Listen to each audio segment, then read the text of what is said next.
ప్రార్థన చేసుకుంటున్నారు. మరి అమ్మవారిని ఎన్ని కష్టాలు పెట్టినా మర్చిపోకుండా అమ్మవారి నామం చేస్తున్నారు. చూడండి, మనం మాట్లాడదమ్మా కొద్దిసేపు, ఒక 5 నిమిషాలు కూర్చోండి. ఎందుకంటే స్థల పురాణం, స్థలమహత్యం అంటారు. ఈ స్థలంలో ఏదో వైబ్రేషన్ శక్తి ఉంది కాబట్టి ఇంతసేపు చెప్పగలుగుతున్నా. శక్తి లేదు చెప్పలేదు. అమ్మవారు ఆ చెప్పడానికి సంసిద్ధులైంది. అమ్మవారు దైవం మానుష రూపేణ అంటుంది శాస్త్రం. భగవంతుడు మనుషు రూపంలో ఉంటాడట.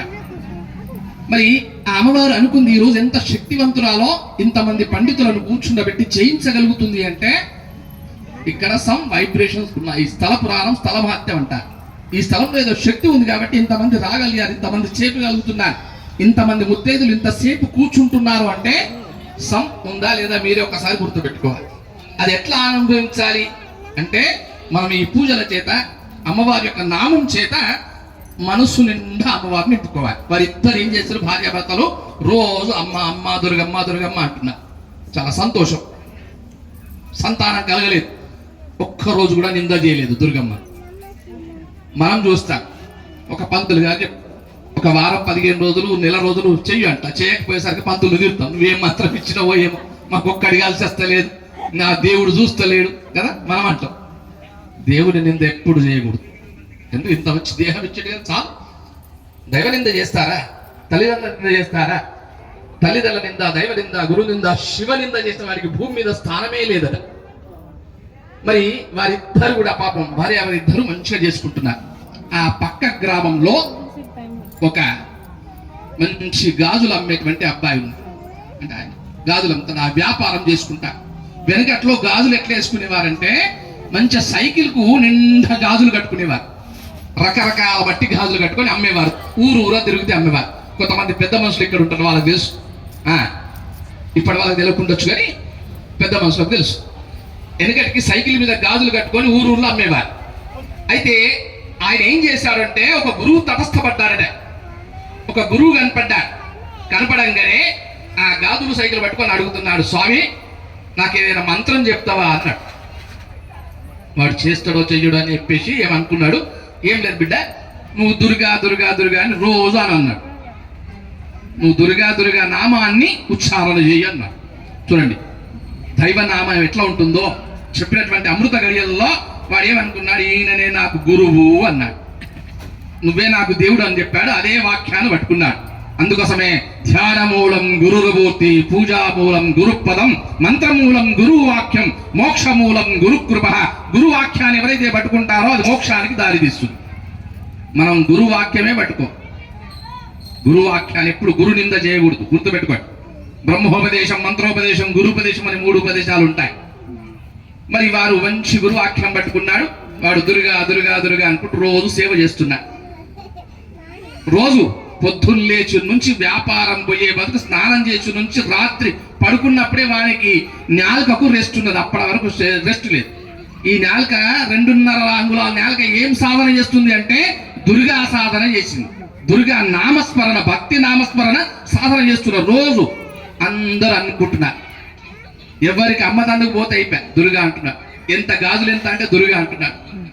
వెంటనే దుర్గా దుర్గా దుర్గా అని మొత్తం దేహం అంతా నింపుకున్నాడు. చూడండి దేహం అంతా ఎవరికి ఉందో తెలుసా నామం? దేహం ఎవరికి ఉంది? దేహంలో నామం మొత్తం ఆంజనేయ స్వామికి.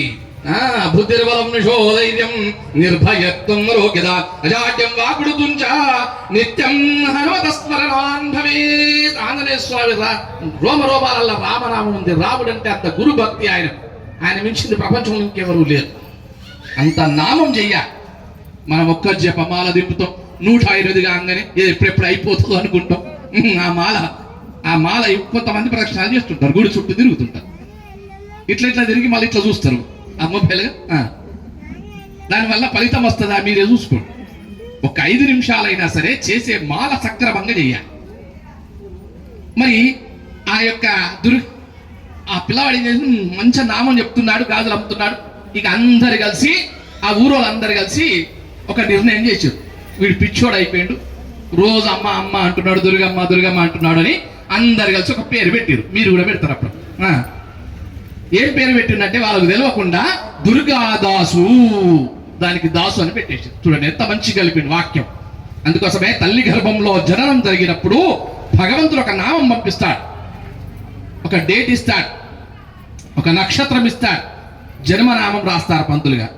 తర్వాత తొట్లలో ఒక పేరు పెడతారు, తర్వాత ఒక ముద్దు పేరు పెడతారు, ఆ కుక్కల పేరు పిలుస్తారు. తర్వాత ఆయుష్ ప్రమాణం మీరే తక్కువ చేస్తున్నారు, ఎవరు తక్కువ చేయట్లేదు, మనమే పిల్లలకు ఆయుష్ ప్రమాణం మనమే తక్కువ చేస్తున్నాం. మరి వాళ్ళందరూ కలిసి దుర్గాదాసు నామకరణం చేసేసారు. మరి నడుస్తుంది దుర్గాదాసు. సరే ఎవరేమనుకున్నా దుర్గాదాసు మంచిగా నామం చెప్తున్నాడు, అందరూ చెప్తున్నారు. మరి ఆ దుర్గాదాసు ఒక రోజు ఏం చేశాడు అంటే, ఈ బ్రాహ్మణ దంపతులు ఉన్నటువంటి ఊరుకు పోవాలని నిర్ణయం చేసుకున్నాడు. గాజులన్నీ సైకిల్కి వేసుకున్నాడు. వేసుకొని వాళ్ళ ఊర్లోకి పోవాలంటే సెలయేరు దాటాలి, వాగు నీళ్లు దాటి లోపలికి పోవాలి, ఆ ఊర్లోకి పోవాలి. మంచిగా సెలయేరు వస్తున్నది. ఆ సెలయేరు నుంచి ఈ దుర్గాదాసు ఏం చేశాడంటే, మంచిగా సైకిల్ను గాజులన్నీ నిండా నింపుకొని కొద్దిగా సెలయేరు దాటి వాళ్ళ ఊర్లోకి పోవడానికి ప్రయత్నం చేస్తున్నాడు. అప్పుడు సాక్షాత్తు లలితాపరాంబిక అయినటువంటి అమ్మవారు, యాదేవి సర్వభూతేషు దుర్గా రూపేణ సంస్థిత, నమస్తస్థై నమస్తస్థై నమస్తస్థై నమో నమః. ఆ దుర్గాదేవి ఏం చేసిందంటే, మంచి బాల త్రిపుర సుందరి రూపం వేసుకుందట. చూడండి, అమ్మవారి బాల త్రిపుర సుందరి తెలుసా మీకు? ఎట్లుంటుంది, చక్కగా మంచిగా లంగా ఊరి కట్టుకొని మంచిగా అమ్మవారు బాల త్రిపుర సుందరి రూపం వేసుకొని ఆ దుర్గాదాసుని పిలుస్తున్నారు. ఓ దుర్గాదాసు ఇటు రా ఇటు రా అంటుంది. సాక్షాత్ అమ్మవారు, వారికి తెలియదు. పిలిస్తే వచ్చిండు, చెట్టు కింద కూర్చున్నారు మంచిగా. దుర్గాదాసు అన్నది. అమ్మ చెప్పు అన్న.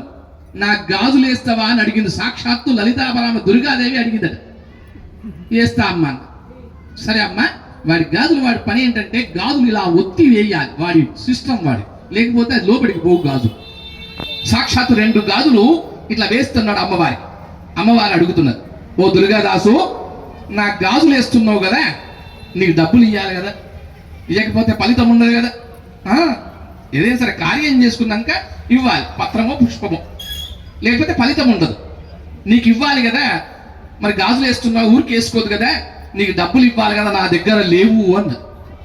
సాక్షాత్తు లలితాపరాంబిక అమ్మవారి దగ్గర శ్రీపీఠంలో తక్కువ ఉంటాయా, నా దగ్గర లేవు అన్నది. సరే పర్వాలేదమ్మా, నువ్వు నా బిడ్డవు, నీకు వేసిన అనుకుంటాను. అట్లా కుదరదు, నీ రుణంలో నేను ఉంటాను. చూడండి, రుణానుబంధు రూపేణ పశు పత్ని సుతాలయ, రుణానుబంధం ఉండాలి. ఇన్ని వాక్యాలు వినాలంటే మీరు పూర్వజన్మంలో సుకృతంలో మీ తల్లిదండ్రుల దయ వల్ల ఇన్ని వాక్యాలు వినగలుగుతున్నారు. ఈ రోజు ఈ క్షణంలో ఇంతమంది ఉన్నారు సంగారెడ్డి పట్టణంలో. మనకు మాత్రం లభ్యమైంది అంటే నీ దగ్గర ఏదో ఉన్నది.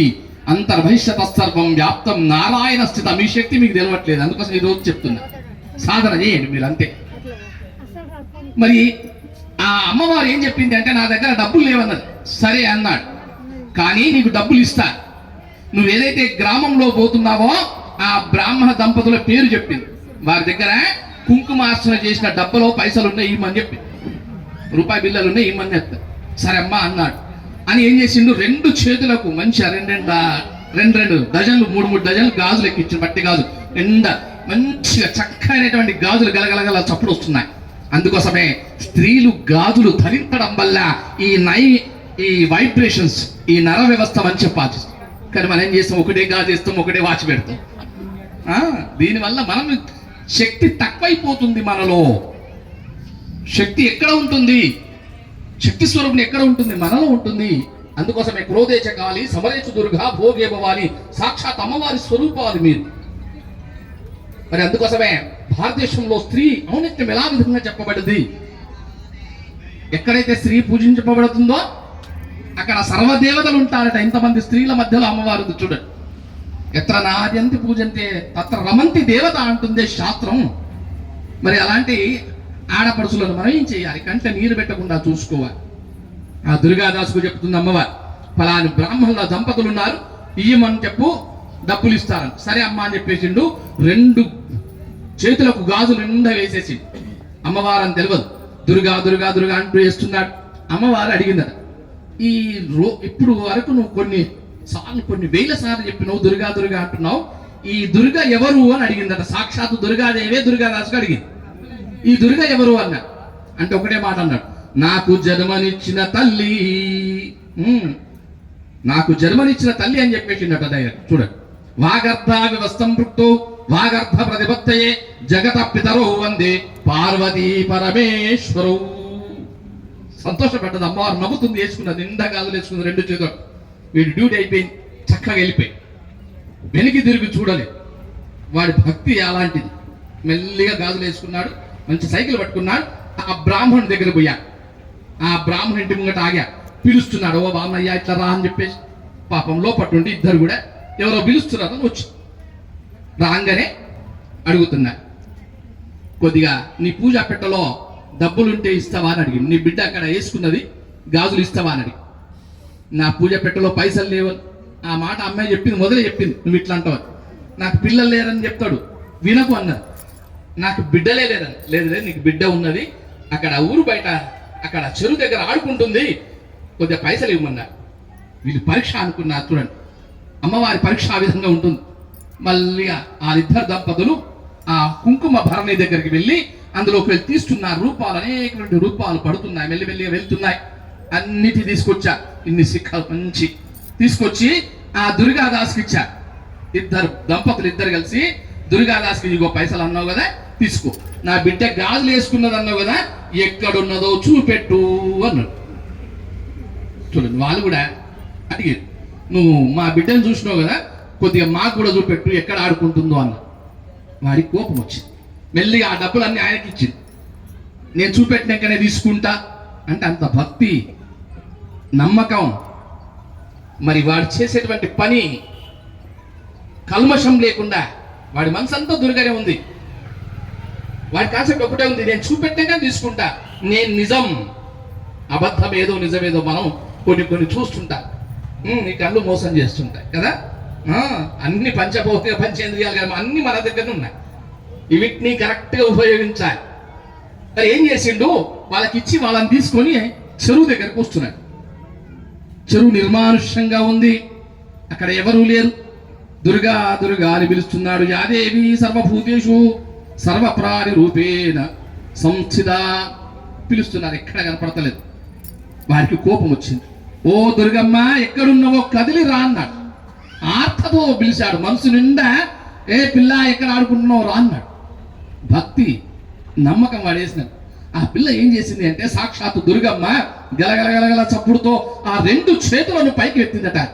ఆ నీళ్లలో పట్టు నుండి ఆ ఏదైతే సెలయేరు ఉంటుందో ఆ సెలయేరు నుండి ఆ రెండు చేతులను పైకి లేపింది. మంచి నిండా వేసినటువంటి గాజులు కనపడుతున్నాయి. అప్పుడు అంటాడు, చూడు నీ బిడ్డ నీళ్ళల్లో ఆడుకుంటున్నది. మనసు నిండా చెప్తున్నాడు, నీ బిడ్డ ఆ నీళ్ళల్లో ఆడుకుంటున్నది చూడు అన్న. బ్రాహ్మణుడు పరిశాన్ అవుతున్నా, ఏమిటి విచిత్రం అమ్మా, ఇన్నేళ్ల నుంచి నేను పూజ చేస్తున్నాను, ఇన్నేళ్ల నుంచి నేను నా కర్మ సంచిత ప్రావర్తన వదిలిపెట్టలేదా అమ్మా, నాకు దర్శనం ఇవ్వలేకపోయావే, నీ చేతులే నాకు దర్శనం కలిగాయని చెప్పేసి ఉరసా శిరస దుష్ట మనస పద్యాంకరాభ్యాం ప్రణవోత్సాంగ ఉచ్యతే సాష్టాంగ నమస్కారం చేసేశాడు. ఆ రెండు చేతులు, అమ్మవారి చేతులు చూసేటువంటి భాగ్యం దొరికింది. వెంటనే చెప్తున్నాడు దుర్గాదాసు, చాలా సంతోషం, నాకు సత్సంతానం లేనప్పటికీ ఆ జగన్మాతనే నువ్వు నాకు దర్శనం ఇప్పించావు. నువ్వు వేసింది ఎవరికో కాదు నాయన, సాక్షాత్తు జగదాంబ లలితాపరాంబిక అయినటువంటి అమ్మవారికి, ఆ దుర్గమ్మకి నువ్వు గాజులు వేసినావు అని చెప్పగానే వాడి కళ్ళలకు జలధార వస్తుందట, ఆనంద బాష్ప. అమ్మా, నా జన్మ ధన్యమైందని చెప్పేసి చెప్పే తాత్పర్యం, మనకు కూడా భగవంతుడు అమ్మవారి పాదాలు దొరకాలంటే మన సమాధీయత మనస్ఫూర్తిగా చేయాలి.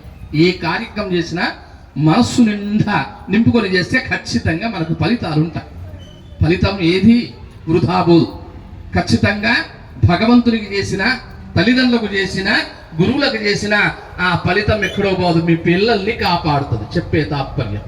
కాబట్టి మీ రోజు అనునిత్యం కూడా ఈరోజు మరి దుర్గమ్మకు కొద్దిసేపట్లో ధాన్యాధివాసం చేస్తారు, ఫలపుష్పాధివాసం చేస్తారు, శయ్యాధివాసం చేస్తారు. అంటే ఈరోజు అమ్మవారు ఒక్కరోజు రెస్ట్ తీసుకుంటుంది. ఈరోజు ధాన్యంలో పడుకుంటుంది, ఫలపుష్పాలలో పడుకుంటుంది, అనేకమైన కైంకర్యాలు చేస్తూ అమ్మవారిని శయనం పంప. మరి రేపటి నుండి అమ్మవారి డ్యూటీ స్టార్ట్ అయింది. మీరు ఊరుకుంటారా? ఊరుకోరు కదా. రేపు అమ్మవారిని స్వామి చేతుల చంత్రం పెడతారు, యంత్రం పెట్టగానే దాని మీద మూర్తి ప్రతిష్ఠ చేస్తారు. మూర్తి ప్రతిష్ఠ చేయగానే శాస్త్రోక్తంగా కలన్యాసం, జీవన్యాసం, ప్రాణ ప్రతిష్ఠ చేసి దృక్బలి చేసి అమ్మవారిలో సర్వాంగ సుందర దర్శనం ఇప్పిస్తారు. అమ్మవారిలో ఒక శక్తి వచ్చేసరి కళ్ళు విప్పగానే అమ్మవారు తన రూపాన్ని తాను చూసుకుంటుందట. మొట్టమొదలు తన రూపాన్ని తాను చూసుకుంటుంది. కాబట్టి రేపటి రోజు అమ్మవారి సర్వాంగ సుందర దర్శనానికి మనం అందరం రావాలి. ఆ భగవద్ దర్శనానికి మనం అందరం రావాలి. రేపటి నుండి 365 రోజులు, కొన్ని వేల సంవత్సరాలు మనను ఆ అమ్మవారు చూస్తుంది. నువ్వు వెళ్ళిపోతావు, నేను వెళ్ళిపోతావు, కానీ అమ్మవారు వెళ్ళదు కదా. గుడి వెళ్తుందా? మనం చేసేటువంటి ఈ యొక్క కార్యం ఎవరైతే చేస్తున్నారో కార్యకర్తలు, ఈ రోజు శాస్త్రోక్తంగా దుర్గమ్మవారిని కూర్చుండబెట్టాలన్నటువంటి తత్వం మరి కిషన్ రావు గారికి కలిగినందుకు వారికి ఆయురారోగ్యాలు అష్టైశ్వర్యాలతో పాటు వారి ఆరోగ్యం స్థిర నివాసంగా ఉండాలని చెప్తూ మా కాశీ గురు పరంపర ద్వారా వారి వంశాన్ని కూడా ఆశీర్వదిస్తూ, మరి ఎందుకంటే ఒక మంచి కార్యం చేయాలి అంటే, దైవ కార్యం చేయాలి అంటే శ్రేయాంశు బహువిజ్ఞాని. మన హిందూ సనాతన ధర్మంలో ఒక ధర్మ కార్యం చేస్తున్నామంటే అనేకమంది విఘ్నాలు కలుగుతాయి. గుడిలో కూర్చుండబెడుతున్నామంటే ఎందుకు అంటారు కొంతమంది. ఆ విధంగా అనకూడదు. మనం అందరం కూడా అమ్మవారికి దాసులమే. ఇందాక చెప్పాను, మనం అందరం దాసులమే. నేను కూడా అమ్మవారికి దాసులమే, వేరేం కాదు, అందరం దాసులమే. కాబట్టి రేపటి రోజు మరి అమ్మవారి యొక్క ప్రతిష్టా కార్యక్రమం ఉంటుంది. అత్యంత పరమ పవిత్రమైనటువంటి అమ్మవారి ప్రతిష్టా కార్యక్రమం గురువారం మంచి బ్రహ్మాండమైనటువంటి వారం రోజు అమ్మవారి కూర్చుంటుంది సంగారెడ్డిలో. మరి అమ్మవారి యొక్క కైంకర్యాలు, పూజా కైంకర్యాలు రేపటి వరకు వాళ్ళు చేస్తారు. చాలా సంతోషం ఉంది. రేపు అందరూ ఎక్కడ వాళ్ళు ఎక్కడ వెళ్ళిపోతారు. వెళ్ళిపోయిన తర్వాత గుళ్ళో అమ్మవారు కూర్చుంటుంది, డ్యూటీ చేస్తుంటుంది. మనం వస్తాం. మనం రోజు గుడికి రావాలి, ధూపం దీపం పెట్టాలి, మంచి నమస్కారం చేసుకోవాలి. కానీ మనం ఏం చేస్తాం, ఆ గుడి చుట్టూ ఏదన్నా కనపడితే కూడా ఊడువం, మనం తూడువం. అక్కడ దీపం వెలిగకపోతే ఫోన్ చేసి చెప్తాం, మందికి చెప్తాం, అక్కడ ఆ గుళ్ళో ధూపమే లేదు, దీపమే లేదు. నువ్వు చేస్తే నీకేమన్నా అవుతుందా? నువ్వు కూడా మానవ జన్మ తీసుకున్నావు కదా. ఇది ఒక్కటి నేర్చుకోండి. ఎందుకంటే మన ధర్మం, మన హిందూ సత్య సనాతన ధర్మంలో మనం జయించిన భారత్ మాతాకి జై అంటూ మనం ఉండాలి కదా. మనమే మందికి చేయట్లెట్లా? కాబట్టి ఇది మనది. భగవంతుడు ఎవరు? అందరి వాడు. అమ్మవారు అందరిది. కాబట్టి రేపటి రోజు ఇక్కడ అటువంటి సేవ మీరు నవరాత్రులకు కూడా అందరూ వచ్చి మంచి కైంకర్యాలు చేసుకుని పిల్లా పాపలతో పాడి పంటలతో కలకాలం చల్లగా ఉండాలని చెప్తూ నా వానికి విరామాన్ని ఇస్తాం. ఎందుకంటే సాధునాం దర్శనం పుణ్యం. మీరు అనుకుంటచ్చు కఠినంగా చెప్పిపోయిందని, బరాబర్ చెప్తాం, ఇట్లనే చెప్తాం, ఎక్కడ పోయినా చెప్తాం, మా జీవనంత మటుకు చెప్తాం. ఇది ధర్మ సందేహమే లేదు, ఎవరికి భయపడేదే లేదు. ఎందుకంటే దండం పట్టుకున్నదే ధర్మం కోసం, భయపడడం కోసం కాదు. కాబట్టి మనం ఈ రోజు చేస్తున్నటువంటి కార్యక్రమం మంచి వేద పండితుల చేత ఇట్లాంటి ప్రతిష్ట జరుగుతున్నందుకు మనం అందరం కూడా సుభిక్షంగా ఉండి, మనం అందరం కూడా నిత్య నైమిత్తిక కామ్య కర్మ అనుష్ఠానం చేస్తూ మనం సన్మార్గులమై నడవాలి. మన పరంపరను నడిపించాలి.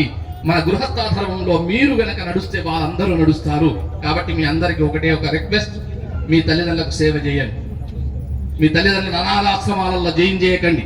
పాతకం చుట్టుకుంటుంది చూడండి. మీకు శరీరంలో కుష్ఠు రోగం సంభవిస్తుంది. మీ తల్లిని కనుక జైన్ చేస్తే, మీ తల్లిదండ్రులను కూడా జైన్ చేస్తే తల్లి రుణం తీర్చుకోలేము. గుర్తుపెట్టుకోండి. నమాతో పరదేవత అంటుంది తర్వాతనే దేవుడు కూడా.